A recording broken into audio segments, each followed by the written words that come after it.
Rasulullah Shallallahu Alaihi Wasallam, Allahumma arhamna bil Quran. Yang sama-sama kita hormati, sama-sama kita muliakan Ketua DKM Masjid Fatahillah, Akhina Kiram Ustaz Muhammad Ridwan, dan yang sama-sama kita hormati, sama-sama kita muliakan Ketua PUKS PSDI Bapak Iman Akhina Kiram, dan juga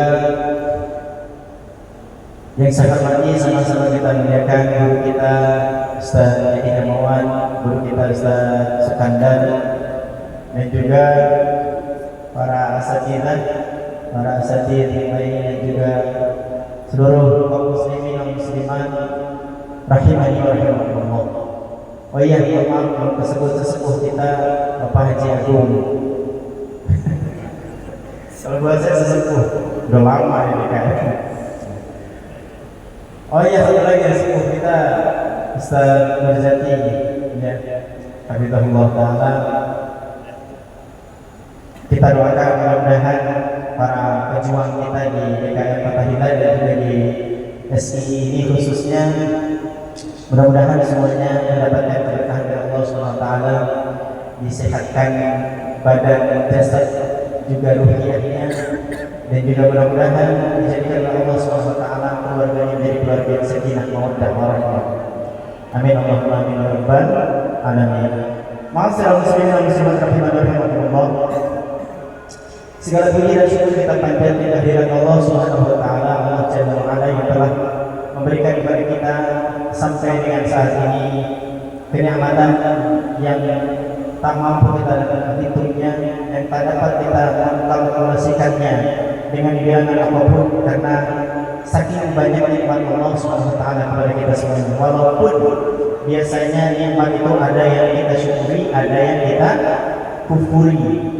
Apa yang disyukuri biasanya? Yang biasanya mencapai alhamdulillah ketika apa? Ketika apa? Gajian. Alhamdulillah udah gajian, ya kan? Itu kalau ingin sama besok sudah on baru. Kalau yang lain hoak, ya kan? Alhamdulillah online juga online, ya. Online. Tapi kalau udah mau ini besok yang mencapai itu pasti hakul yakin. Nah, berarti kalau meriwayatkan hadis tuh nyampe beliau diterima hadis. Ya, biasanya kadang kita bersyukur kepada nikmat yang nampak oleh mata kita, yang dapat dirasakan oleh lidah kita, yang dirasakan oleh jasad kita. Betul. Dan kadang kita melupakan nikmat-nikmat yang lain yang sebenarnya itu lebih banyak yang Allah murahkan kepada kita semuanya. Di antaranya mungkin nikmat kita bisa duduk di sini. Coba kalau lagi usul bantal tidak duduk, gak nyaman. Atau lagi wasir, lagi ambilin, lagi apa lagi? Pokoknya yang membuat kita gak nyaman. Atau gigi lagi sakit. Ya. Sekarang kan posisi sehat semuanya, kadang gak terasa apa aja dimakan. Ya, apa aja dimakan, apa aja diminum. Ketika sehat, coba kalau Allah uji dengan rasa sakit sedikit aja, keluhannya lumayan cukup banyak. Ya, kita tuh pandai mengeluh, kurang pandai bersyukur. Padahal kata Nabi apa? Man lam yashkuril qalil lam yashkuril katsir, wa man lam yashkuril nas lam yashkurillah. Barang siapa yang tidak pandai bersyukur kepada yang kecil, yang sedikit, maka dia tidak akan pandai bersyukur kepada nikmat Allah yang banyak. Dan barang siapa yang tidak pandai berterima kasih kepada manusia, maka dia akan orang yang pandai bersyukur kepada Allah Subhanahu wa Ta'ala. Maka pandai-pandailah bersyukur kepada nikmat apapun yang kecil. Ya, kadang Allah kasih kita hujan, hujan dulu. Ketika panas, air mulai kecil, kapan hujannya? Itu kadang-kadang tuh banyak selalu meminta kepada Allah yang sesuai dengan keinginan kita. Padahal Allah pasti akan memberikan sesuai dengan apa yang kita butuhkan.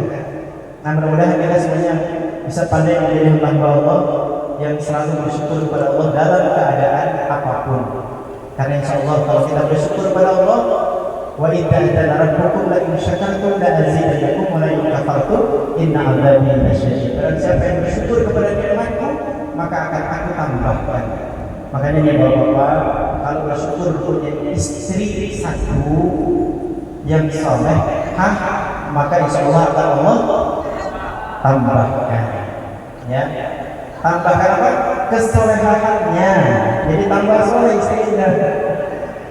Itu juga ya, tambah solehah maksudnya. Ya, kalau bersyukur disuruh saja. Ibu-ibu juga kalau punya suami yang soleh disyukuri, insya Allah suaminya tambah baik. Yang tadi yang uang belanja dikasih 5 juta per bulan, insya Allah ditambah jadi 150 juta 5 tahun. Baik, masyaallah. Selanjutnya salat dan salam semoga Allah senantiasa limpah curahkan kepada junjungan kita Rasulullah Muhammad SAW, keluarga sahabat Rasulullah Muhammad yang istiqamah berada di jalannya. Semoga kita menjadi bagian dari umat baginda Rasulullah yang kelak akan mendapatkan syafaatul uzmah dari baginda Rasulullah atas izin Allah Subhanahu wa taala. Amin. Allahumma amin ya rabbal alamin. Masyaallah muslimat rahimani wa rahimakumullah. Di sore hari ini dimulai perdana dari pengajian bulanan dan alhamdulillah tadi DKM sudah menyampaikan jazakumullah khairan katsir atas antusiasme dari seluruh rekan-rekan karyawan. Mudah-mudahan lelahnya setelah bekerja terus kemudian ditambah lagi mencari ilmu, mudah-mudahan Allah memberikan ganjaran yang berlipat ganda, balasan yang terbaik di dunia sampai akhirat kelak. Amin Allahumma amin ya rabbal alamin. Karena kata Rasulullah SAW di hadis yang di belakang ini, hadisnya seperti ini: man salaka tariqan yaltamishu bihi ilman sahalallahu lahu bihi tariqan ilal jannah. Barang siapa yang menempuh satu jalan untuk menuntut ilmu di antara ilmu-ilmunya Allah, maka Allah akan permudah baginya jalan menuju surganya Allah Subhanahu wa taala. Ya, jadi orang yang rajin menuntut ilmu, maka dia akan mudah untuk menuju terbukanya pintu surga Allah Subhanahu wa taala untuk diri. Ya, untuk diri. Maka rajin-rajinlah menuntut ilmu. Dimanapun, kapanpun. Jangan sampai waktu kita hilang hadis sia-sia. Lalu kemudian saudara Rasulullah yang lain yang tadi saya bacakan juga, majtama'a qaumun fi baitin min buyutillah yatsilunahu kitaballah wa yatadarasunahu bainahum illa khafathumul malaikah wa ghasyiyatuhumur rahmah wa nazalat alaihim sakinah wa dhakarahumullahu fi man indah. Luar biasa ini hadis ini ya Mas Fadil. Mohon maaf kan yang biasa bilang jemaah tekan sekalian karena saya kan belum terlalu tua. Yang tua mah Pak Jago, Pak Liman, Pak Asep, Pak Dirujati. Ya. Kayak kesana setua bilang jemaah karena saya pengajian sama bapak-bapak juga jemaah. Ya itu bukan jemaah. Oh, jamaah begitu. Nah, sampai mana bersaja? Jago. Ya, baik. Masalah muslimat rahimani wa rahimakumullah. Nah, kembali lagi. Hadis tadi yang saya bacakan, majtama'a qaumun fi baitin buyutillah. Tidak ada satu kaum yang mereka berkumpul di rumah Allah, di antara rumah-rumahnya Allah yang ada di muka bumi ini. Artinya apa? Di masjid, di sholat atau apapun, langgar gitu ya. Tidak ada satu kaum yang mereka berkumpul di antara rumah-rumahnya Allah Subhanahu wa taala fi baitin buyutillah yatluna kitabullah. Mereka membaca, mereka mengkaji kitab-kitabnya Allah Subhanahu wa taala. Mereka mengkaji Al-Qur'anul Karim, mengkaji kitab-kitab para ulama yang mereka mengajarkan kitabnya Allah.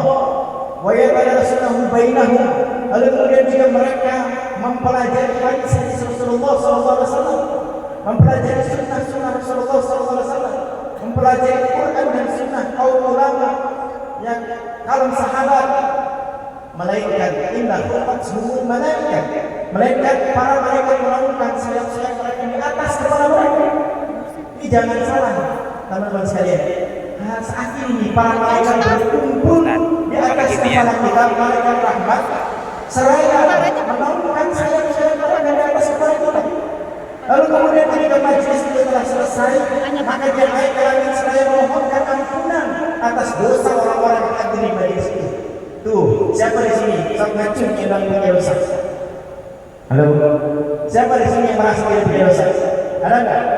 Seandainya dapat sekalian, seandainya dosa itu punya bau, mungkin kalian betah tinggal di sini. nggak ada yang akan terjadi di sini, nggak ada yang akan menghindar dari seluruh manusia, akan menjauh dari seluruh manusia. Seandainya dosa ada baunya, akan tetapi Allah sembunyikan ini supaya apa? Supaya kita mau memperbaiki diri kita setiap waktu. Ya, para malaikat memohonkan ampunan kepada Allah atas dosa-dosa orang hati di majelis itu. Bayangkan ketika bubar di majelis ini, teman-teman sekalian ini pulang ke rumah masing-masing sudah nggak ada dosa lagi. Beruntung nggak? Beruntung. Sayang aja gitu ya, pahala nggak kelihatan. Coba kalau pahala kelihatan bisa kita tanggul, mungkin nggak akan ada yang sanggup membawa besarnya pahala kita yang hadir di majelis ini. Lalu kemudian apa ini? Kemudian apa yang kita hormat sunnah malaikah wa ghasyiyatuhur rahmah. Allah curahkan rahmatnya kepada orang-orang yang hadir di majelis itu. Allah curahkan rahmat kasih sayang Allah. Allah berikan kasih sayangnya kepada orang yang hadir di majelis itu. Cirinya apa? Biasanya kalau satu majelis itu ada rahmat Allah, ya, ada rahmat dan maghfirah dari Allah. Biasanya majelis itu yang hadir di majelis itu bawaannya tenang, adem, nyaman, tentram hatinya. Ya enggak? Coba kalau sering-sering hadir ke majelis ini. Contoh tadi siang nih sore Jumat. Saking tenangnya walaupun khotib teriak-teriak pasti bawaannya tenang. Saking tenangnya pules. Ya enggak? Iya, saking tenangnya. Tuh, ada nggak sih di sini sekarang? Saya yakin di sini ada yang punya utang, ada yang punya masalah, ada yang punya tunggakan, ada yang punya macam-macam. Coba hadir di sini, keingetan itu semua enggak? Tenangkan doanya. Walaupun mungkin tetap keingetan, tapi nggak jadi masalah, nggak jadi beban. Ya kan? Karena membawa ketenangan Allah, berikan ketenangan. Kata Allah, kata Rasulullah, ghasyiyatuhur rahmah wa nazalat alaihim sakinah, dan Allah turunkan rasa nyaman, rasa tentram, rasa tenang kepada orang-orang yang mau hadir di sini. Tuh. Lalu kemudian yang luar biasa, wa nazalat alaihim sakinah, ini yang paling hebat lagi. Wa ta'arahumullahu fi man indah, dan Allah menyebut-nyebut nama-nama dari orang yang hadir di sini kalangan makhluk Allah yang ada di sisinya, para malaikat. Luar biasa kan? Duduk doang dapat snack tadi. Oh ya, silakan berikan. Itu snack kan dibalut. Ya, snack itu ya lagi ya. Oke. Ya tenang dulu, bukan balut tenang. Kalau perlu balut ya buat istri lah. Udah nih, udah semuanya dibagian belum? Yang ini dah. Udah ya. Oke, siap. Alhamdulillah. Terus kali ke sana saya mengizinkan atau membolehkan silakan sambil makan sambil minum. Bebas. Santai aja, santai. Gua usah kata ini yang sama ustaz luar biasa itu.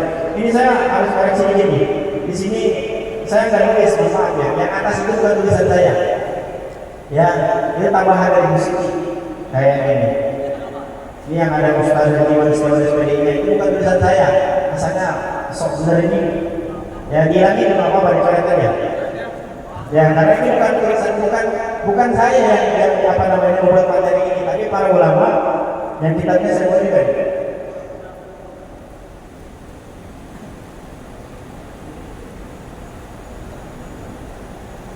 Nah, rekan-rekan saya, ini ringkasan, ini nggak selesai sebenarnya. Dan saya misi di masjid di daerah Tampung itu untuk kajian Tazkiyatun Nafas itu udah hampir 1 tahun, 8 bulan ya, belum 1 tahun. Itu belum selesai kajian Tazkiyatun Nafas ba'da subuh sampai jam 6. Kadang-kadang dari setengah 5 sampai jam 6 itu udah selesai 8 kali pertemuan udah. Di sini 1 kali pertemuan harus sudah kelar. Luar biasa kan? Itu. Ini kitabnya Tazkiyatun Nafas. Terus ini ada yang dari hadis terakhir. Ini juga Tazkiyatun Nafas dari Imam Al-Ghazali, lalu dari Imam Ibn Rajab Al-Hambali dan Ibn Qayyim Al-Jauziyah. Ya. Rahimahullah. Nah, gitu teman-teman sekalian. Lalu kemudian kalau tadi saya lanjutkan sedikit lagi hadis tadi, bahwasanya Allah menyebut-nyebut nama orang-orang yang hadir di majelis itu, dan makhluk yang mulia, yaitu para malaikat. Luar biasa, modelnya apa ini? Hadir di majelis taklim, duduk, makan senang, minum, selesai pulang. Ya enggak? Coba sekarang yang bukan catatan berapa orang? Tapi untuk udah sedikit-dikit ya. Ini bikinnya tadi nih. Bikinnya tadi sambil gawe sama Bu Rina tadi itu. Makasih Bu Rina udah bantu ini. Baik benar. Baik, Masyaallah muslimin wal muslimat rahimakumullah. Kembali lagi kita mulai ke kajian kita. Tadi sedikit mukadimah, mudah-mudahan kita semangat untuk terus menuntut ilmunya Allah, karena insya Allah ketika kita mau menuntut ilmunya Allah, Allah bukakan pintu-pintu surga untuk kita, permudah jalan menuju surga. Oh iya, satu lagi, dan orang yang berangkat untuk menuntut ilmu, dari perjalanan dia menuju tempat menuntut ilmu, ya, dari tempat ke tempat menuntut ilmu sampai dia pulang ke rumahnya, maka dia dinilai sebagai seorang yang sedang berjihad di jalan Allah. Luar biasa itu. Tanpa mengangkat pedang, tanpa mengangkat senapan, enggak harus kayak Hamas di Gaza, kan? Itu dinilai sebagai orang yang apa? Sedang berjuang di jalan Allah, berjihad di sabilillah. Bayangkan itu. Orang menuntut ilmu, datang duduk, terus kemudian pulang lagi sampai dia kembali ke rumahnya, dinilai sebagai seorang yang berjihad di jalan Allah. Luar biasanya para penuntut ilmu. Nah baik, Assalamualaikum warahmatullahi wabarakatuh. Insya Allah juga ini ada beberapa door prize, di antaranya ada madu, ya, ada buku juga, dan ada hadiah uang juga ya. Tapi nggak 250.000 katanya. Mohon maaf ya. Nah kembali lagi kajian kita.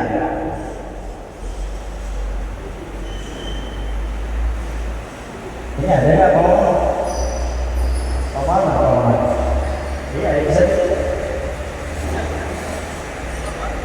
Oh iya, oke.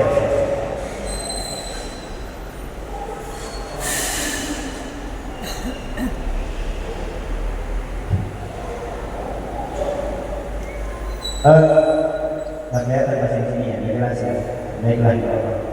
Saya lebih banyak menjelaskan pria ini aja. Masyaallah muslimin rahimakumullah.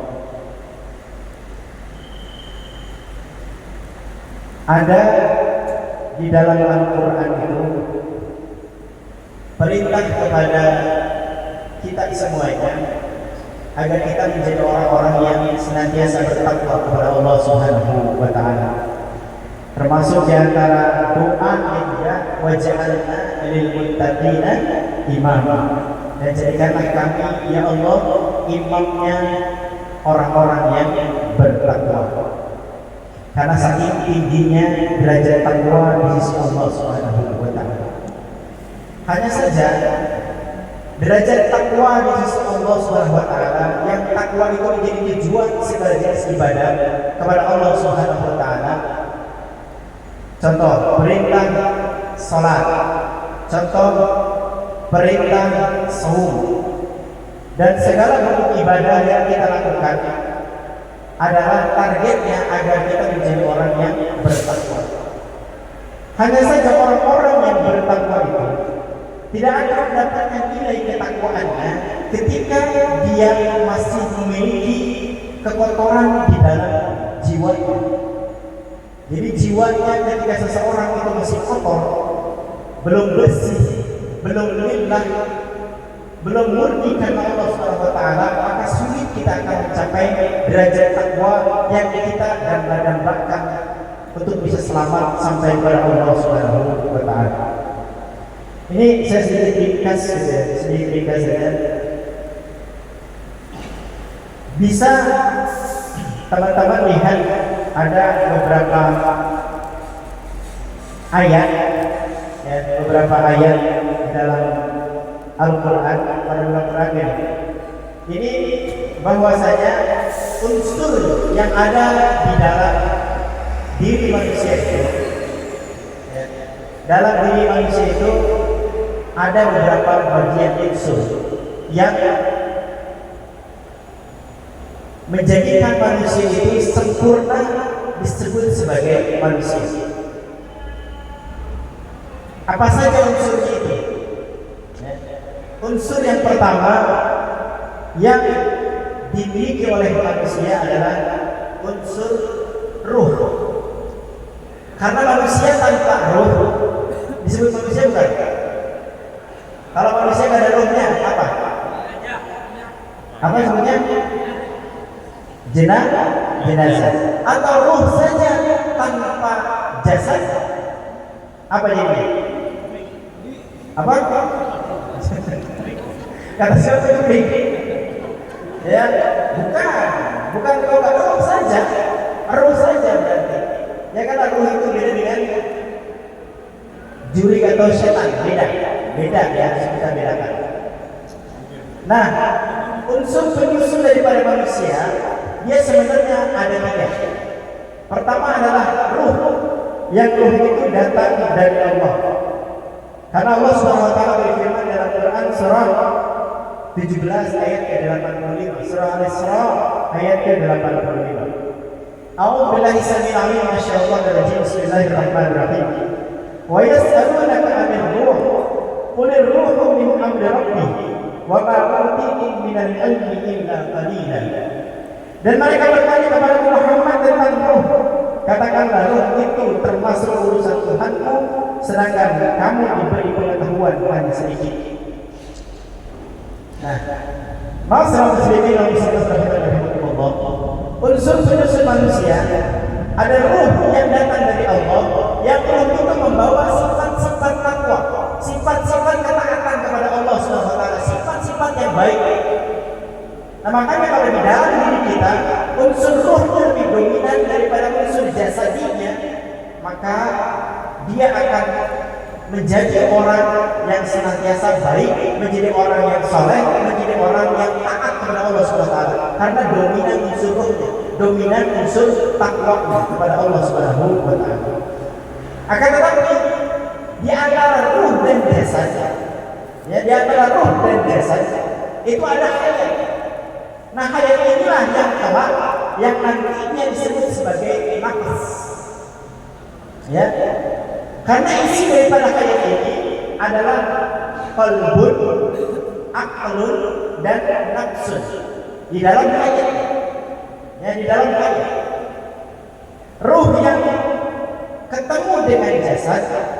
Nah, sementara jasad ini adalah unsur yang dia pun datang dari Allah, hanya saja ada campur tangan daripada manusia.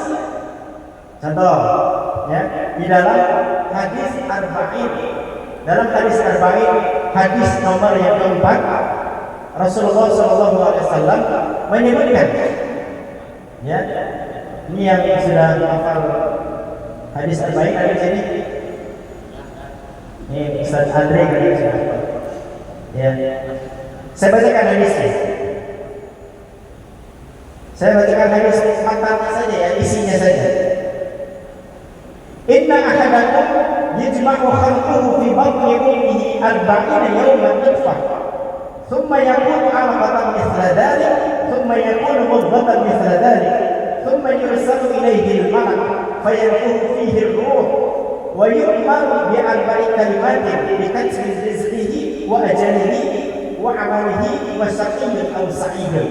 Itu sedikit saya potong ininya saja, matanya saja yang kita butuhkan. Bahwasanya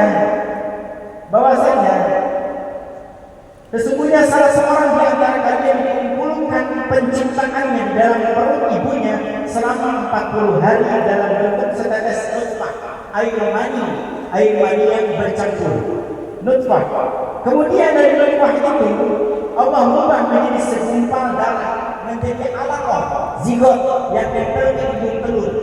Ya, menjadi zigot yang nempel di ujung telur, alaqah jadinya. Lalu kemudian dari mudghah, ya, berubah selama itu juga dari segumpal darah, lalu kemudian Allah ubah menjadi segumpal daging.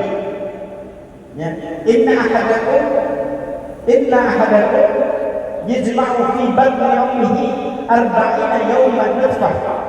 40 hari dia menjadi nutfah, dari air mani bercampur kemudian menjadi alaqah, ya. Tsumma yakunu 'alaqatan mithla dzalik, tsumma yakunu ubbatan mithla dzalik, dari air mani yang bercampur kemudian menjadi zirat, lalu kemudian menjadi nutfah, yang nutfah itu nempel di indung telur, lalu kemudian bersatu dengan indung telur menjadi mudghah, menjadi apa namanya, segumpal daging. Segumpal daging lalu kemudian dirubah oleh Allah Subhanahu wa taala menjadi tulang belulang. Yang tulang belulang itu kemudian dibungkus dengan daging tersebut, lalu kemudian menjadi makhluk yang baru. Nah, kalau ini ada di ayat surah Al-Mu'minun, surah ke-23 ayat ke-11, ke-12 sampai ke-14. Itu prosesnya. Proses itu ada di ayat 12 sampai 14 surah Al-Mu'minun. Dan ini sudah dibuktikan oleh siapa? Yang pernah nonton videonya Harun Yahya. Harun Yahya dulu ya, zaman dulu itu Harun Yahya itu kasih kamera di rahim seorang ibu, lalu kemudian dipantau perkembangan si janin itu. Dan ternyata apa yang disabdakan Rasulullah SAW 15 abad yang lalu itu sampai dengan hari ini baru bisa dibuktikan oleh alat yang amat canggih yang bisa kita dapatkan hari ini. Itu terbukti bahwasanya apa yang disampaikan oleh baginda Rasulullah SAW itu, apa yang dibawa oleh Nabi, semuanya bukan berasal dari Nabi, akan tetapi apa yang disampaikan oleh Nabi, wa ma yantiqu 'anil hawa in huwa illa wahyun yuha. Apa yang dibawa oleh Rasulullah, apa yang disampaikan oleh Nabi, semuanya bukan berasal dari hawa nafsunya, melainkan wahyu yang diwahyukan kepadanya. Dan itu bisa dibuktikan. Bisa dibuktikan. Nah, masih muslim rahimani rahimahullah. Nah, pembentuk daripada jasad itu selain daripada Allah yang menjadikannya manusia dengan kudrah dan iradahnya, ruh Allah berikan ketika jasad sudah sempurna, sudah utuh menjadi siap dimasukkan oleh ruh. Kapan waktunya? Di hadis Arba'in al-Fat ini waktunya adalah 120 hari atau 4 bulan lamanya. 4 bulan lamanya sudah siap, maka Allah mengutus seorang malaikat untuk menyiapkan ruh kepadanya. Ruh yang dari Allah ditiupkan kepada janin tersebut. Nah, seraya kita dengan 4 perkara. Bikan rizqihi wa ajalihi wa amalihi wa saqiyun aw sa'id. Ditetapkan rezekinya, ditetapkan ajalnya, ditetapkan amalnya, ditetapkan bahwa dia menjadi orang yang bahagia atau orang yang celaka. Itu ditetapkan pada hari ini, pada saat itu.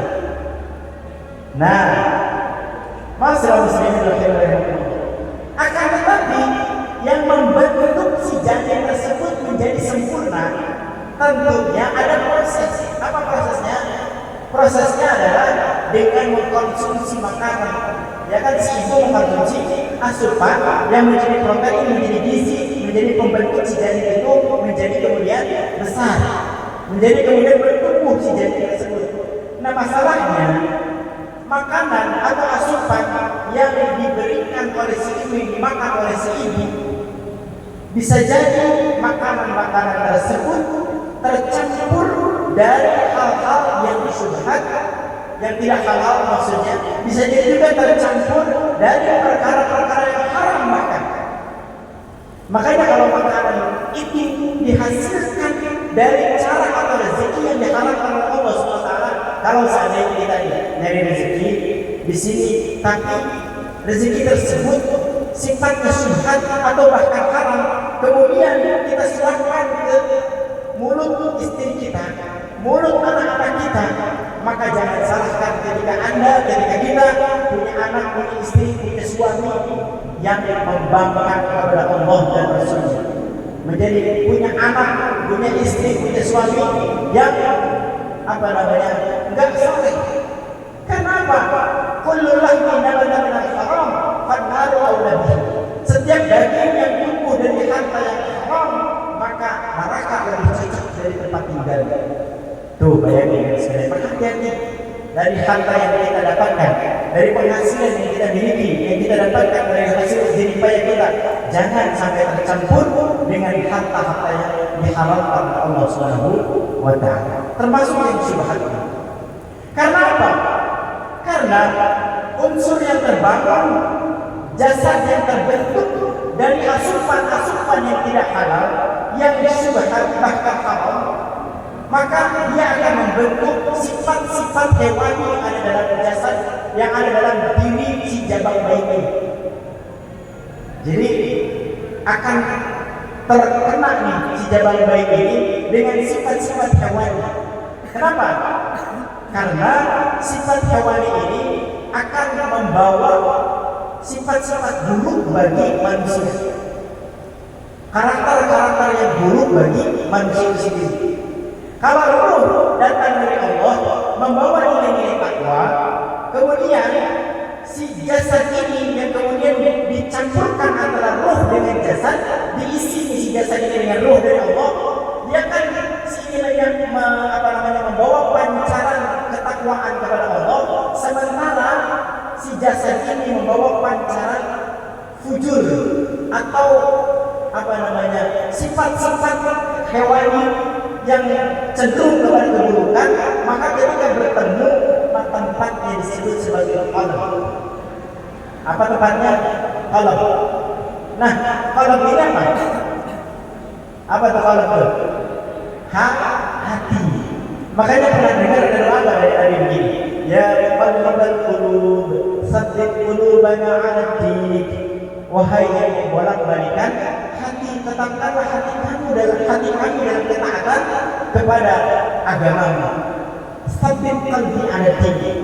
Karena hati ini, si qalb ini yang menjadi tempat bernaungnya nafas tadi, ruh dari Allah, kemudian masuk kepada jasad yang bercokol atau bertempat di dalam qalb tadi, sifatnya nggak bisa tetap, terus bergerak, itu namanya qalbun. Ya, qalbun. Dan qalbun inilah yang menjadi raja dari setiap aktivitas kita selama di dunia. Yang menjadi raja ketika raja itu memerintahkan, yang diperintahkan siapa? Jasad. Makanya ketika jasad kita melakukan perbuatan-perbuatan buruk, maka ini disebabkan karena qalbun kita yang buruk. Nah, ini juga ada keterangan di hadis Arba'in nomor 6. Ya. Ala wa inna fi jasadil mudghah idza salahat salahal jasadu kullu wa idza fasadat fasadal jasadu kullu ala wahyal qalbi. Di dalam hati jiwa manusia itu, di dalam tubuh manusia itu ada sekerat daging. Ala wa inna fi jasadil mudghah. Di dalam diri manusia, di dalam tubuh manusia itu ada sekerat daging, segumpal daging, yang apabila daging itu baik, maka baiklah seluruh amalnya. Akan tetapi apabila daging itu buruk, maka menjadi buruklah seluruh amalnya. Ala wahyal qalbi. Dan sekerat daging itu adalah hati. Karena hati ini menjadi apa? Raja yang dia dapat memerintahkan panglimanya untuk bisa melakukan dorongan, yaitu nafsu, untuk bisa beramal. Nah, kalau amalnya amal yang buruk, bukan amal yang saleh, tapi amal yang salah, bisa jadi berasal dari dorongan nafsu yang buruk. Atau kata lainnya, an-nafsul lawwamah. Nafsu yang cenderung kepada keburukan, nafsu yang cenderung mendorong seseorang kepada kemaksiatan, yaitu nafsu lawwamah. Ini ngomong di sini kipas, ada kipas ya. Gerahnya ada ini. Baik, masalah kembali lagi. Nah, karena di dalam unsur manusia itu ada ruh, hayat, dan jasad, maka si hayat inilah yang disebut sebagai nafas, dan yang nantinya akan kembali kepada Allah. Kira-kira apa? Jasad kan dikubur di bumi, dikubur di tanah. Yang kembali kepada Allah apa? Hah? Yang balik ke Allah siapa? Yang bisa bilang jawabnya dapat ini. Langsung nggak apa-apa. Yang kembali kepada Allah apa?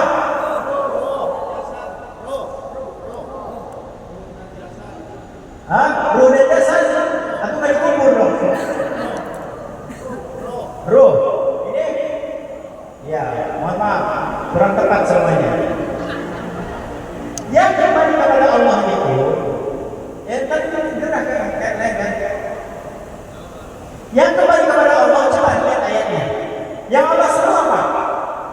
Kalau ruh saja yang kembali kepada Allah, maka ruh itu tidak punya potensi untuk maksiat kepada Allah. Kan punya ruh min amri rabbi. Tadi saya jelaskan kan, yang namanya ruh itu dari Allah suci, bersih, bening, membawa nilai-nilai apa? Membawa nilai-nilai ketakwaan hanya kepada Allah SWT. Membawa nilai-nilai ketakwaan. Nah, yang kembali kepada Allah nanti ketika sudah dia menyatu dengan jasad, kemudian lahir ke alam dunia, beramal soleh di dunia, kemudian dia wafat, maka yang kembali kepada Allah apa?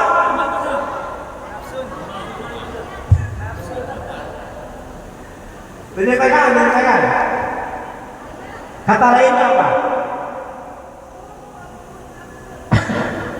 Ya, yang kembali kepada Allah adalah nafas.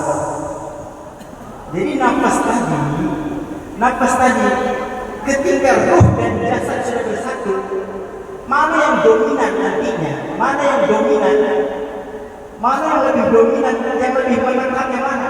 Potensi ruh yang membawa ketakwaan atau potensi jasad yang membawa nilai-nilai keburukan, potensi-potensi keburukan?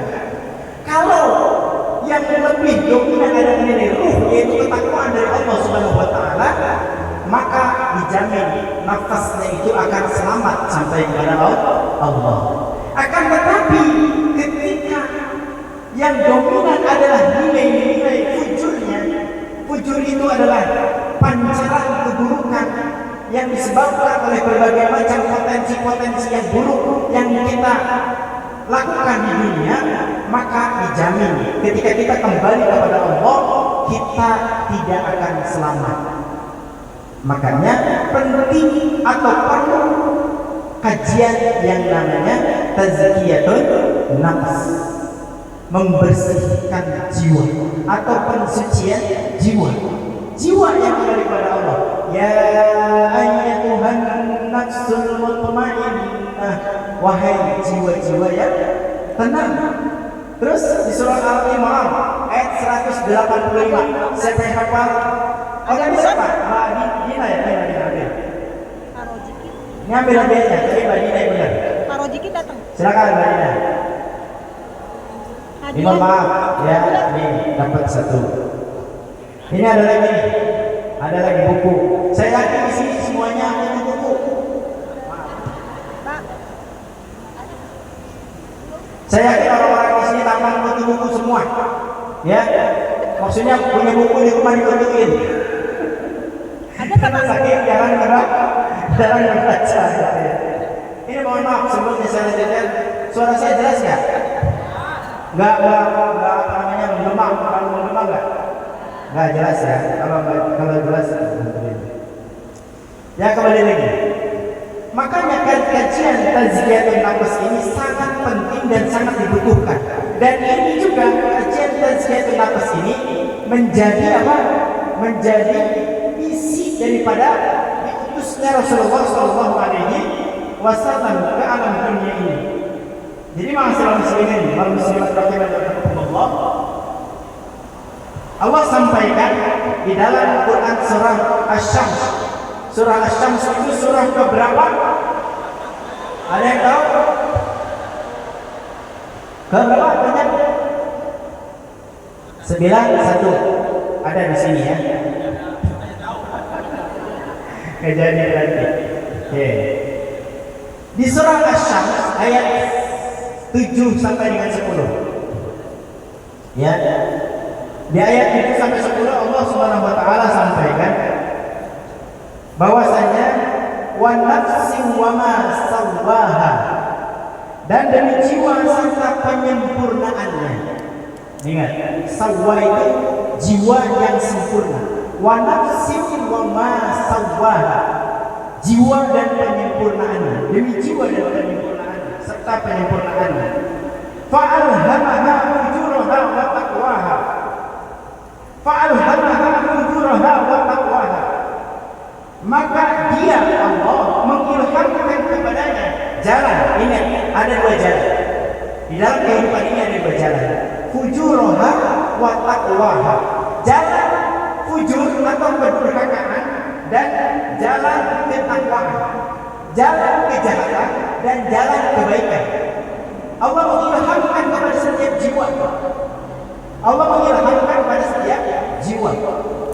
Wa nafsin wa ma sawwaha fa'alhamaha fujuraha wa taqwaha. Dan dilanjutkan di ayat berikutnya, ayat 9 apa? Qad aflaha man zakkaha. Maka sungguh beruntunglah orang-orang yang mereka mensucikan jiwanya. Qad aflaha man zakkaha wa qad khaba man dassaha. Dan sungguh merugi orang-orang yang mengotori dirinya. Khaba di sini, khaba itu ada dua kalimat di dalam bahasa Arab yang menunjukkan kerugian. Pertama, rugi itu secara di bahasa Arab itu khosirah. Khosirah itu rugi. Rugi contoh begini, kita jualan modal 5 juta, balik 6 juta, rugi apa untung? Untung 1 juta. Kita jualan 5 juta, balik 5 juta, untung baru rugi? Impas dong, rugi tenaga doang. Kita jualan modal 5 juta, balik cuma 3 juta. Apa itu? Rugi. Nah, khoba ini kita jualan modal 5 juta, balik cuma 3 juta, dituduh juga maling. Paham gak maksudnya? Udah mah rugi 2 juta, dituduh kita nipu orang. Jadi sudah jatuh tertimpa motor, tangga mulu, motor sekali-kali. Udah jatuh tertimpa lagi. Itu khoba, kerugian yang amat sangat khoba namanya. Ya, paham di sini ya? Ya, jadi masalah muslim sungguh beruntung orang-orang yang mensucikan dirinya. Maka dari itu tugas mensucikan diri, tugas pensucian diri bagi setiap manusia itu pun menjadi misi diutusnya Rasulullah Muhammad SAW. Nah, contoh di Quran surah Al-Jumu'ah ayat 2, ya. Quran surah Al-Jumu'ah ayat 2. Itu kita lihat. A'udzu billahi samii 'alim minasyaitonir rajim.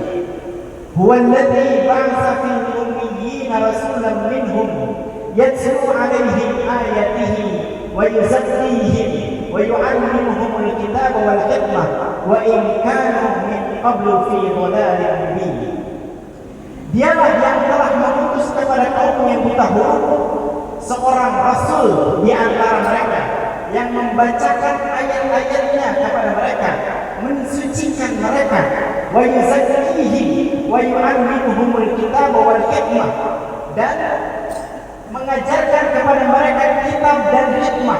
Dan sesungguhnya wa in kuntum min qablu lafi dhalalin mubin, dan sesungguhnya mereka sebelumnya benar-benar dalam kesesatan yang nyata. Jadi tazkiyatul nafs ini menjadi misi diutusnya Rasul. Nah, kalau teman-teman melihat lagi di surah Al-Baqarah ayat 129, ini dalil yang berikutnya. Dan juga di surah Al-Baqarah ayat yang 151, di antaranya doa Nabi Ibrahim. Doa Nabi Ibrahim kepada Allah, wa ba'ats fihi. Jadi mohon kepada Allah, Nabi Ibrahim meminta kepada Allah agar diutus seorang rasul yang dapat membersihkan jiwa-jiwa manusia. Itu doa Nabi Ibrahim. Baru dikabulkan Allah selama berapa tahun? Lamanya jarak dari Nabi Muhammad SAW kepada Nabi Ibrahim berapa tahun? Yang tahu berapa tadi ya? Ayo, berapa tahun jarak diutusnya Nabi Muhammad kepada Nabi Ibrahim? Tunjuk tangan. Hah? Ada yang lebih beli? Jaraknya kurang lebih 30 generasi. Atau kalau bilangan tahun, jaraknya itu kurang lebih, kalau dari riwayat Ibnu Abbas itu kurang lebih jaraknya 4.200 tahun. 4.200 tahun. Dari mana umurnya? Pertama, jarak dari baginda Rasulullah SAW kepada Nabi Isa berapa jaraknya? Berapa tahun? Berapa tahun? 600 tahun. Jaraknya 600 tahun. Sementara dari Nabi Isa alaihissalam kepada Nabi Musa alaihissalam jaraknya berapa tahun? Kurang lebih 1.500 tahun. Dari Nabi Musa kepada Nabi Isa kepada Nabi Musa kurang lebih jaraknya 2.000 tahun. Dari Nabi Musa kepada Nabi Ibrahim alaihissalam, nah itu sisanya. Pokoknya kalau di total itu kurang lebih 4.200 tahun jaraknya. Bayangkan, doa Nabi Ibrahim baru dikabulkan oleh Allah Subhanahu wa taala selama kurang lebih 4.200 tahun. Kita berdoa kepada Allah, baru doa Jumat kemarin, Jumat ini belum dikabulkan udah ngeluh. Ya Allah, enggak dengar doa saya. Ya Allah, kayaknya Allah tuh enggak nerima doa saya. Padahal ukuran diterima atau tidaknya doa bukan berarti setiap doa itu harus dikabulkan. Bukan berarti setiap doa itu dikabulkan, harus dikabulkan. Bahkan Sayyidina Umar bin Khattab radhiyallahu anhu, aku tidak peduli. Beliau mengatakan, aku tidak peduli doaku dikabulkan atau tidak. Karena aku masih beruntung, aku masih diizinkan oleh Allah Subhanahu wa taala untuk bisa berdoa kepadanya. Nah ini pertanyaan saya. Teman-teman semua di sini, kita sering nggak berdoa pada Allah? Selain selepas salat, itu pun cuma mengaminkan imam. Sering nggak berdoa pada Allah? Di kala kesendirian, di tengah malam, terus kemudian selepas salat tahajud. Ini kan dari wajah-wajah itu wajah tahajud semua. Kelihatan kalau lagi tarik itu ngantuk, ya. Kalau lagi Jumatan tidur, tapi wajah itu wajah orang kiamulan semua. Benar, kelihatan kok cahayanya. Cahaya dari lampu kelihatan terang. Ya enggak? Pernah nggak kita berdoa pada Allah? Kalau berdoa saja kita tidak pernah atau malas untuk berdoa, jangan harapkan setiap harapan kita akan dikabulkan oleh Allah Subhanahu wa taala. Kalau kita ingin berdoa, berarti Allah tidak mengizinkan hati kita untuk dileburkan sehingga mampu berdoa kepada Allah. Karena bisa jadi ada kotoran di dalam jiwa kita, ada kotoran yang tinggal di dalam jiwa kita sehingga kita enggan untuk berdoa kepada Allah Subhanahu wa taala. Nah, kembali lagi. Sekarang kita lanjutkan. Kita paham bahwasanya tarian nafas ini adalah misi diutusnya para Nabi Allah Muhammad sallallahu alaihi wasallam. Nah, lalu kemudian di dalam diri kita terbentuk dari beberapa unsur tadi. Ada jasad, ada ruh, ada hayat. Ya, hayat itu yang mengisi qalbun, nafsun dan aklun. Kalau jasad kita tidak bisa memilih. Kita nggak bisa memilih.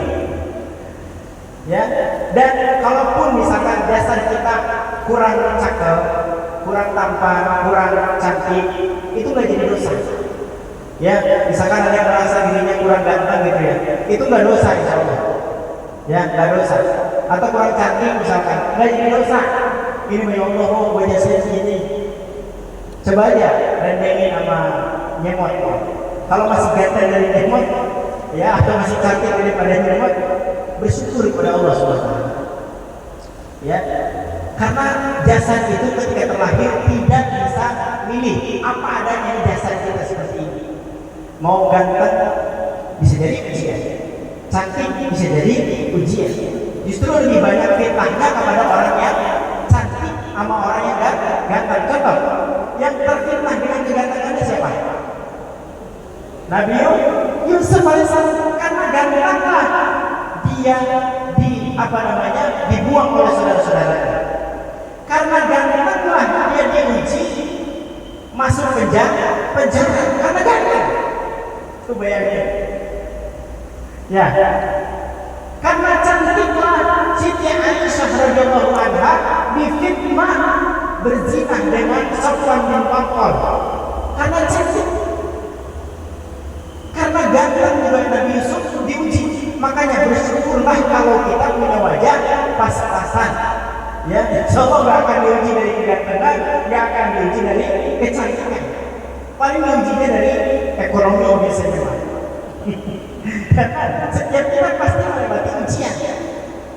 Ya, setiap kita pasti melewati ujian di dalam hidup. Kalau nggak mau diuji, ya jangan hidup. Karena hidup di dunia ini tempatnya ujian. Kalau nggak mau diuji, ya bisa hidup. Nah, lalu kemudian kalau roh atau hayat itu pilihan. Paham ya? Pilihan. Kita mau jadi orang baik, kita mau jadi orang buruk, itu pilihan, nggak ditakdirkan. Saya mau ditakdirkan jadi orang jahat. Harus berarti saya di dunia ini berperan jadi orang jahat. Ya, karena baik dan buruk itu pilihan, bukan ketentuan. Kalau misalkan Anda, contoh sebagai atasan misalkan di PT saya yang real saja, dolim kepada bawahan misalkan, itu pilihan Anda, dan Anda akan menanggung setiap pilihan yang sudah terpilih di bumi ini. Isma syaitan fa innaka mayyitun wa'mal ma syaitan fa innaka majziyun bih.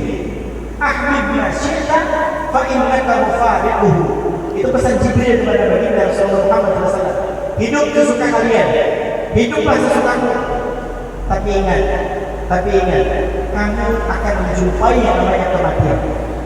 Beramal semaumu silahkan, tapi ingat, kamu semuanya akan mempertanggungjawabkan setiap amal yang kamu perbuat. Ahmid ma syaitan, cintai siapapun sesukamu. Akan tetapi ingat, kalian semua akan berpisah. Hatta dengan orang yang kalian paling cintai di dunia ini, kita akan berpisah, teman-teman semuanya. Kita akan berpisah. Entah tahun depan bisa dibatalkan gitu ya. Mudah-mudahan kita manjang sehingga taklimnya bisa lanjut. Ya kita doakan mudah-mudahan perusahaan kita bisa terus panjang bertahun-tahun yang akan datang sampai semuanya pensiun. Siapa yang paling muda di sini? Ini paling muda nggak?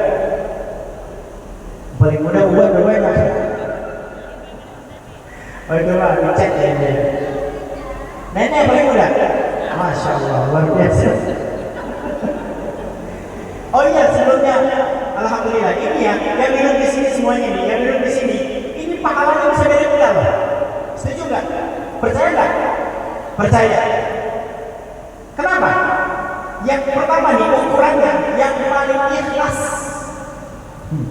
Yang paling ikhlas itu yang paling banyak pahalanya. Pertama itu yang paling ikhlas. Kenapa? Karena Allah tidak akan menerima amal kecuali yang ada ketulusan di dalam hatinya, keikhlasan di dalam hati. Innamal a'malu binniyat wa innamal likulli imrin ma nawa. Faman kana hijratuhu ila Allah wa rasulihi fa hijratuhu ila Allah wa rasulihi. Sesungguhnya amal itu tergantung daripada niatnya. Dan yang tercatat amal bagi setiap orang adalah apa yang dia niatkan. Pertama, yang paling ikhlas. Kalau misalkan ntar pulang ternyata ada yang kebagian jemputan.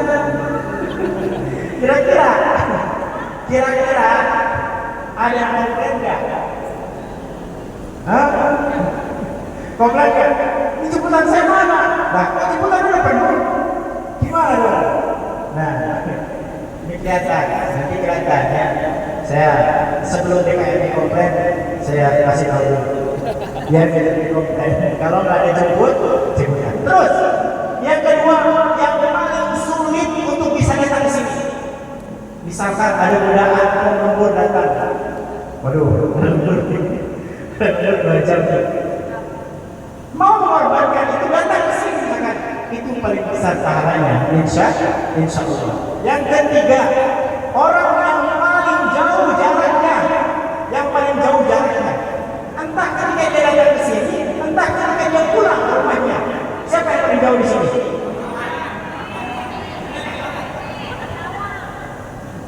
Hah? Yang paling jauh jaraknya siapa? Karawang dengan Tambun. Kalau menurut lamanya bisa jadi lamaan Tambun, jangan salah. Karena macam Tambun. Karawang lama-lama nyebrang kalau menurut Roma nggak nyampe setengah jam. Nah, kecuali kesini datangnya naik sepeda, pulang ke Karawang naik sepeda lagi, itu paling luar biasa soalnya. Ya. Tapi insya Allah semuanya ketika didasari dengan keikhlasan, semuanya mendapatkan pahala kebaikan. Amin. Ya Rabbal Alamin. Nah, kembali lagi kita lanjutkan. Ada di dalam bahasa Arab itu kalimat atau kata nazib. Nazib itu apa? Nazib. Ada pernah kalam begini ya? Ada kalimat apa namanya? Kalau boleh dibilang mutiara bahasa Arab. An-nadhafatu minal iman. Itu hadis apa? Hadis itu bukan?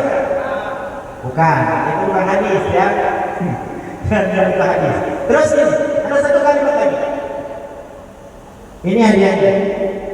Tabassumuka fi wajhi akhika shadaqah. Itu hadis bukan? Tunjuk tangan dulu. Oh iya, hadis ya, serius dulu. Ini hadiahnya Bu, ambil. Masya Allah, ini kelihatan. Emang Allah takdirkan pasti kesenang yang senang apa namanya dapat buku itu senang yang senang baca. Beliau katanya senang baca. Ya, dibaca sama suaminya kalau tidur.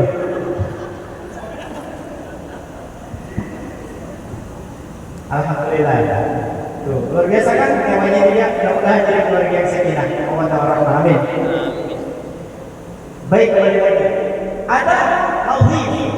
Makanya kalau ada seseorang bernama nazif atau nazifah, itu berarti orang tersebut senang berpenampilan bersih atau bersih. Ada nggak Pak Nazif atau Mbak Nazifah? Ada nggak? Nah, kalau orang tersebut kotor, itu nggak sesuai sama namanya.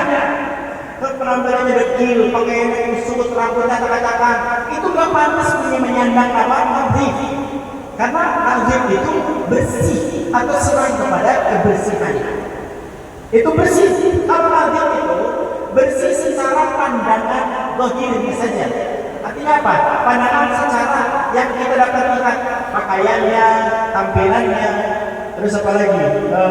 Dandanannya. Bersih pokoknya pakaian, rumahnya, tempat tinggalnya, berarti orang tersebut disebut nazif. Senang kepada kebersihan secara jasad atau secara fisik. Nah, beda lagi kalau zakat.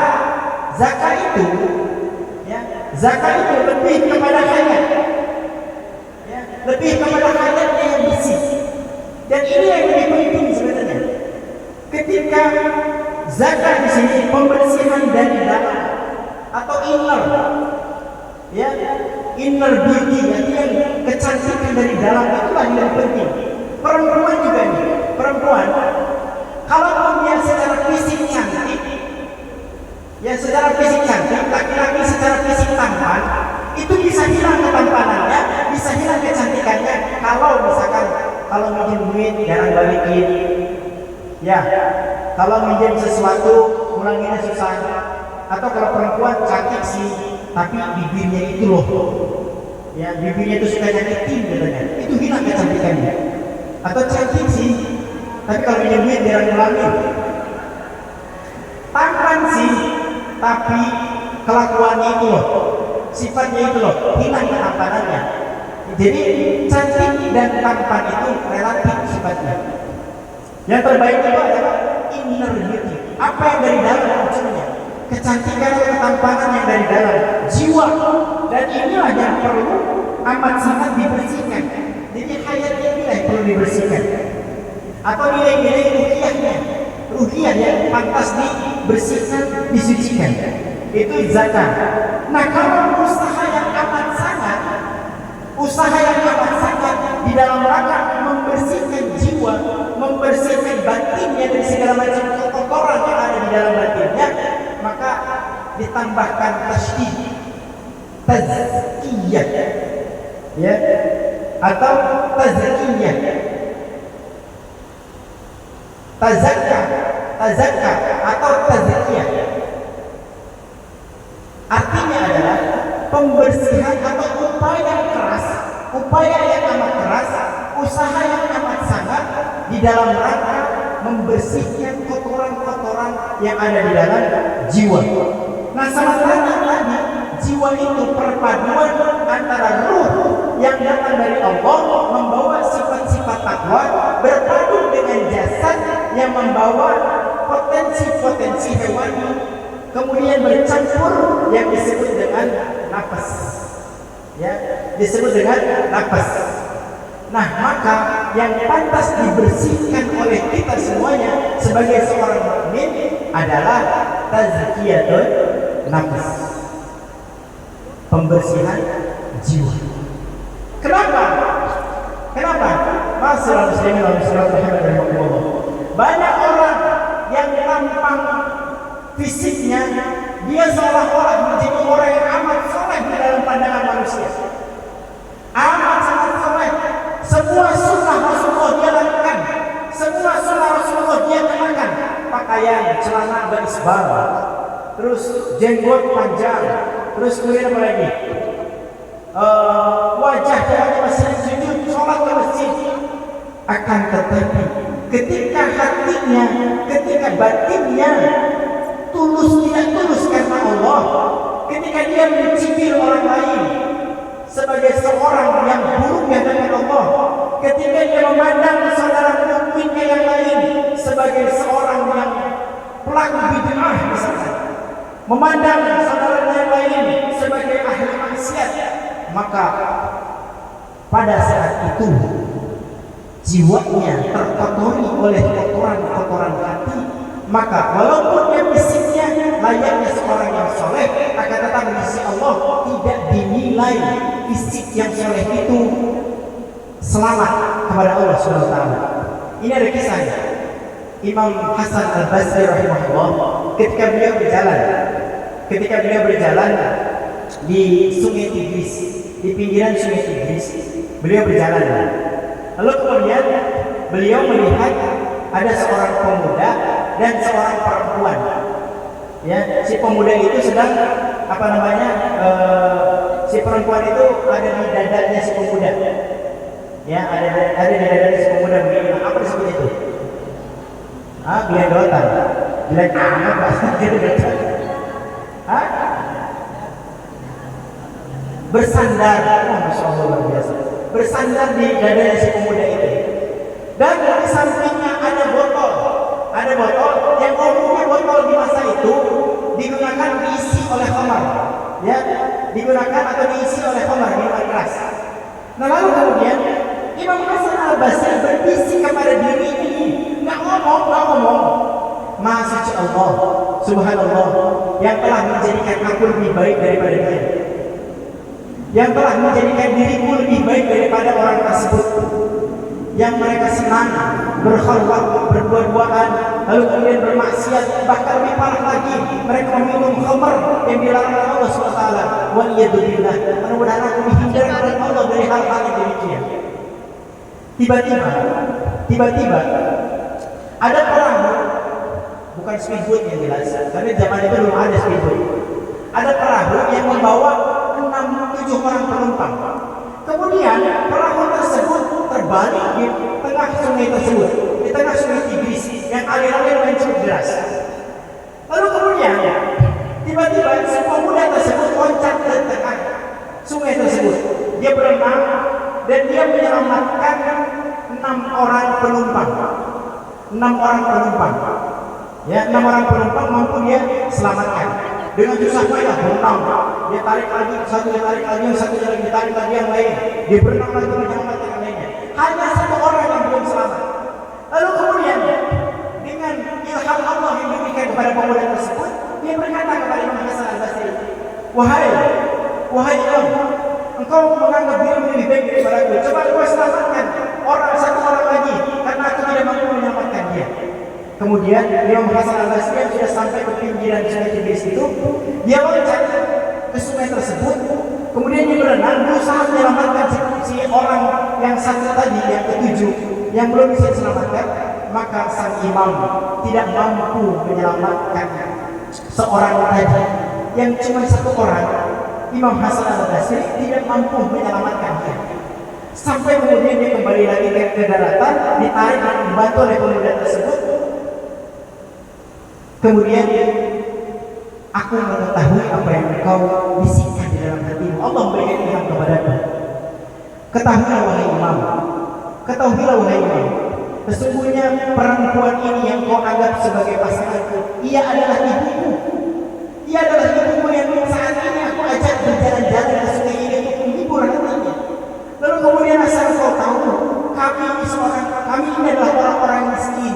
Kami tidak punya alat ataupun tidak punya tempat untuk menyimpan air. Maka botol yang kau kira adalah khamr ini adalah hanya air biasa. Bayangkan pada saat itu Al-Imam Hasan al-Basri menangis jadi-jadi. Menangis jadi-jadi. Dia memohon ampun kepada Allah dari perasaan dia. Bayangkan. Makanya masalah muslimin wal muslimat rahimakumullah, ketika kita melihat orang lain yang mungkin kelihatannya belum soleh kita mungkin, jangan sampai kita memandang mereka dengan pandangan yang sinis. Jangan sampai kita memandang mereka dengan pandangan yang hina. Bahkan nggak enak banget takbirannya. Ini gue nih sudah bener gitu ya. Jangan memandang seperti itu. Karena yang kita lakukan bagus, sudah baik. Sudah baik yang kita lakukan, sudah benar yang kita lakukan. Tapi jangan sampai perasaan benar kita menjadikan diri kita terkena penyakit yang namanya al-kibar. Tahu al-kibar? Ini nanti kita bahas di tazkiyatun nafs ini. Jadi macam-macam penyakit. Ya, di antaranya al-kibar, macam penyakit hati yang akan menjadi raja daripada penyakit-penyakit hati yang lain. Menjadi penentu daripada, menjadi pengundang daripada penyakit-penyakit hati yang lain. Ada tiga. Yang pertama, dosa al-kibar atau sombong. Apa al-kibar? Rasulullah menjelaskan al-kibru batarul haq wa ghamdun nas. Kibar atau sombong adalah menolak kebenaran dan meremehkan manusia yang lain. Itu ciri-ciri. Meremehkan orang lain itu kibar. Jangan sampai kita memandang orang lain lebih rendah daripada kita. Semenjak Imam Hasan al-Basri mengalami kejadian itu, maka selamanya Imam Hasan al-Basri mengatakan kepada dirinya, sungguh jika aku melihat seorang yang lebih rendah daripadaku, maka yang lebih muda daripadaku, maka dia lebih banyak pahalanya daripadaku dan dia lebih banyak dosanya daripadaku. Ketika aku melihat orang yang lebih tua daripadaku, maka aku melihatnya dia orang yang lebih alim daripadaku, dia orang yang lebih berilmu daripadaku. Jadi tidak pernah lagi meremehkan orang lain. Itulah ciri hati yang bersih. Ini udah setengah 6. Ya Allah. Kita sampai jam berapa? Sampai menjelang maghrib ya. Maghrib jam berapa? Jam 6 kurang 9. Oke. Baik, kita lanjutkan. Lalu kemudian metode di dalam tazkiyatun nafs. Ya, metode dalam tazkiyatun nafs itu ada tiga caranya. Pertama, kalau menurut Imam Al-Ghazali rahimahullah, pertama adalah taharatun nafs. Jadi taharah itu pembersihan, membersihkan jiwa dari berbagai macam kotoran-kotoran jiwa. Yang kedua, imaratun nafs. Ketika sudah dibersihkan, maka perintahkan si nafas itu untuk melakukan amalan-amalan yang baik. Nah, dari perintah amalan-amalan yang baik ini, maka kemudian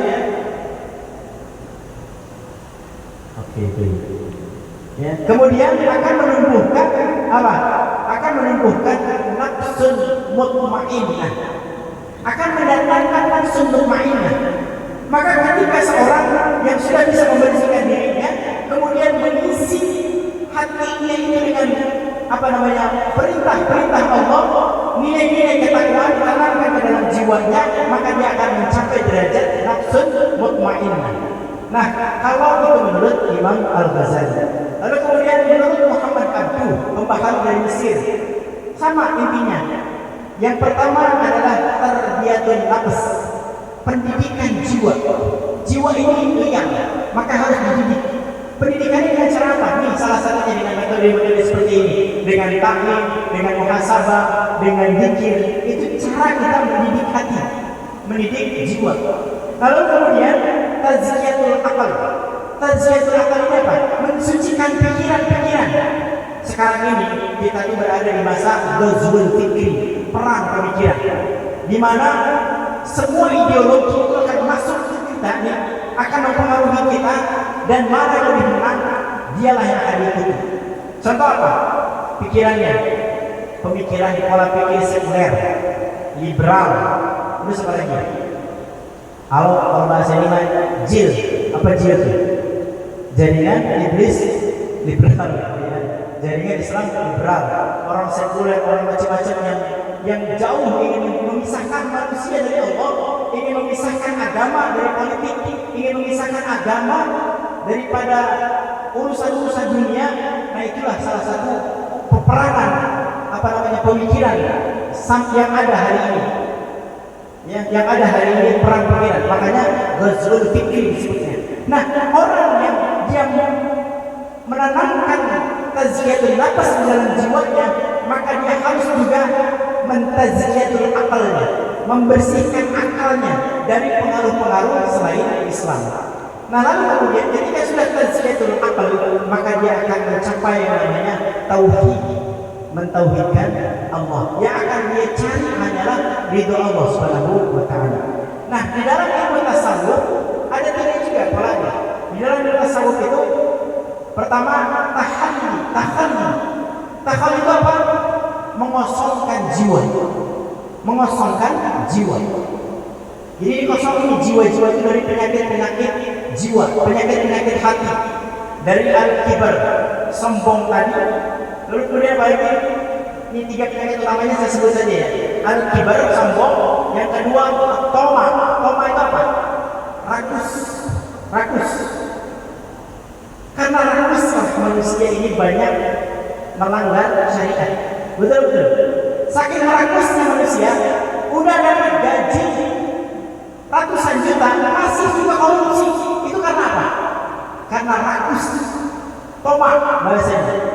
Dan juga yang terakhir al-hasad. Apa al-hasad? Dengki. Dan dengki inilah dosa warisan iblis yang iblis wariskan kepada anak-anak Adam yang tidak sejalan dengan Nabi Adam. Nah, tahalli adalah mengosongkan jiwa dari berbagai macam penyakit-penyakit yang lain. Lalu kemudian setelah tahalli apa? Isi dengan ketakwaan, nilai-nilai ketakwaan. Si jiwa ini isi dengan nilai ketakwaan. Jalankan yang bisa kita lakukan, amalan-amalan kecil apapun. Tahalli itu.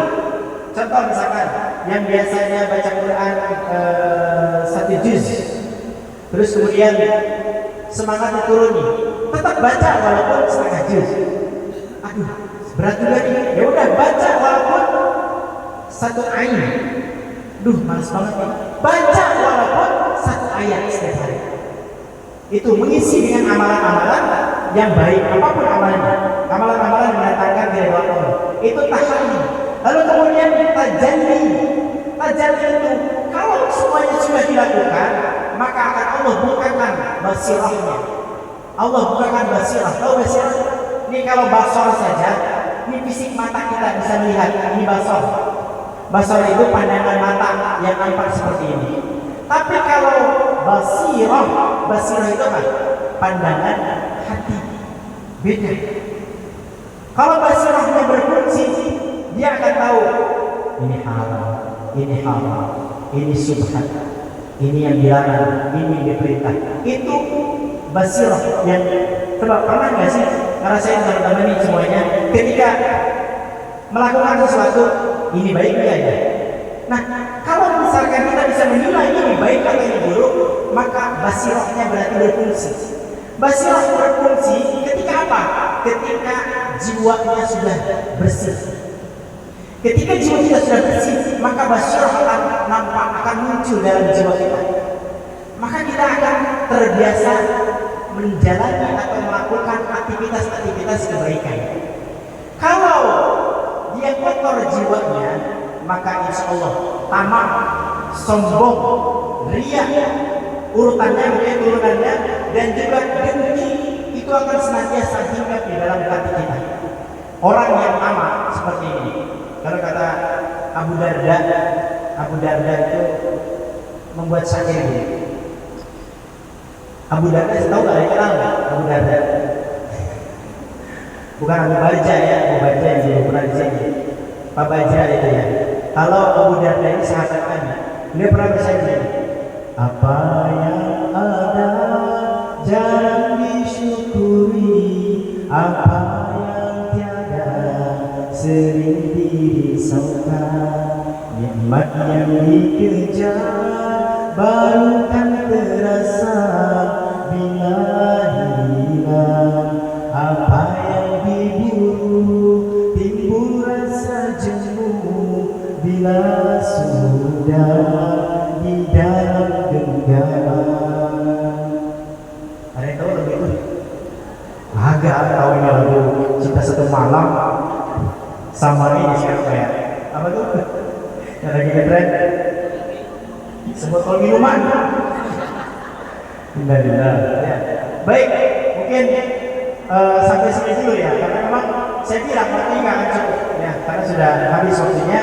Kita sampai kepada metode tazkiyatun nafs saja dulu ya.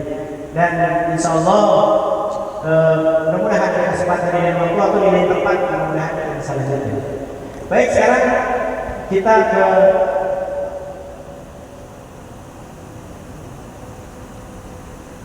Oke, baik, katanya 3 orang itu tinggal di sini. Sini aku kan dulu.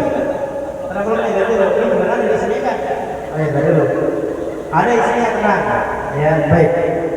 Silakan ada yang bertanya dulu sebelum saya kasih pertanyaan. Sampai sini dulu, ada yang bertanya? Ya, silakan langsung.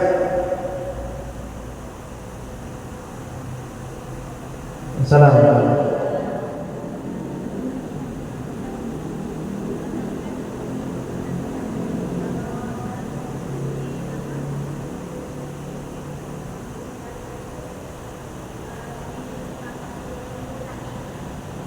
Yeah.